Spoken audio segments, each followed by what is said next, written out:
ours is such a diverse world, right? Even our biases would differ a little bit socially, culturally, right? Technology being a global thing, how do we ensure that while AI is responsible, it's also caters to like the societies and culture that it is sort of evolving in?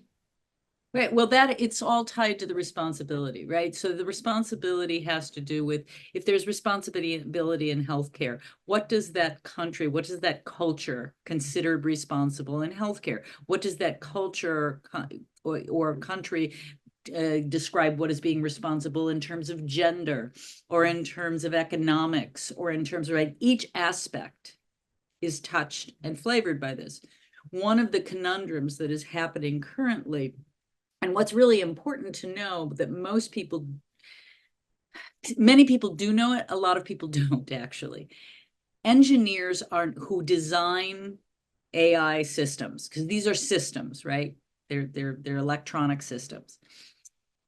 Engineers, the majority of engineers in the world have never, ever, ever had an AI ethics course, ever.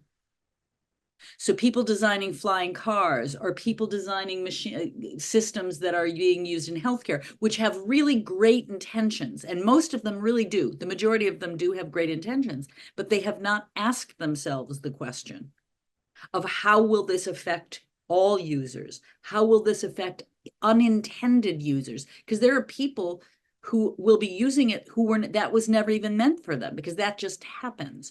So we have to begin to answer those questions. One of the other issues that, to your point about cultural differences, is that differentiating between cultures and geographies is also a huge piece of this, and it's a big conundrum right now, which is the majority of coding that happens in the world. And in fact, I have a very dear colleague from Punjab who has been working on this for a very long time, on the homogenization of language that is happening. So the majority of language is happening in English, even though, right, and we know that English is used in many, many countries in the world, but it is not the only language, and it's certainly not the only beautiful language. And we have so much richness with ethnic languages that encapsulate ways of thinking and ways of living. And what's happening is there's a kind of homogenization. When we always default to using English, there are certain things that are non-translatable. So what's really important right now, many of my colleagues actually are working on this right now. How do we diversify the language being used for coding? How do we begin to bring more people in? And that is to the point in general. We bring more people in. We need to be bringing more people in. We need to be bringing in, not just saying, oh, well, there's a person from India and there's a person from China, but there's a person from which region? There's a person of which gender? There's a person of which profession, right? That these are the things that we must begin, I believe very much, and the colleagues that I work with, because the majority of the work I do in AI, I mean, I do AI ethics in every organization I work in, and I work in multiple, but I began in IEEE. IEEE is the largest engineering organization in the world, and I am not an engineer.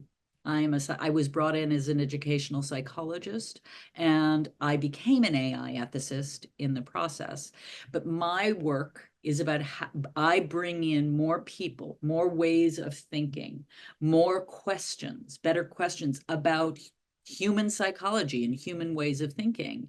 And ways of thinking are also influenced and flavored by cultural norms, right? So it's very complex. We live in a beautifully complex world.